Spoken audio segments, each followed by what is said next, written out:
இல்லை என்னது இது, எனக்கு புரியல என்னது இது. இது வரைக்கும் ஒரு வாட்டி கூட உனக்கு கிஃப்ட் கொடுத்தது அதான், ஏதாவது ஒன்னாச்சு கொடுப்போம் இந்த வாட்டி. என் வாழ்க்கையிலேயே கண்ணில் கலங்க வச்ச ஒரே ஒரு நான் அவங்க எல்லாருக்கும் தெரியும் பரத். டேய் என்ன காமிக்காத, சாரி வெக்கமா இல்லையா? இப்படிதான் சொல்லுவான் அவன். உங்களுக்கு தெரியும் இன்னசென்ட் பாரத். எனக்கு கிஃப்ட் பண்ணியிருக்கான் என்னன்னு தெரியல. இங்கே உங்க முன்னாடியே ஓப்பன் பண்ணலான்னு இருக்கேன். சரி கூட நானே பிடிக்கிறேன்.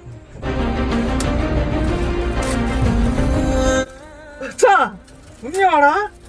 நேற்று ரிஷிபிக்காக சொன்னான்டா. என்ன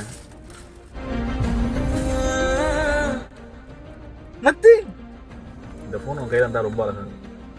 ஓ மை காட், ரிலீஸ் ஆயிருக்கு இந்த போன். தெரியும்டா, நீ சொல்லிட்டு இருந்தே நத்திங் ஃபோன் இருக்குன்னு. ஐயோ இப்போ ரிஷி வீடியோ ஒன்று ஐஃபோன் வாங்கி தரேன்னு அதிகமாக வச்சுக்கிறேன். அவன் வாங்கி தந்துட்டா. ஐயோ மச்சான் தேங்க்ஸ் மச்சான். எனக்கு என்ன சொல்லுன்னு தெரியல. உனக்கு கேக் கூட கொடுக்க முடியல. இது பிரியாணி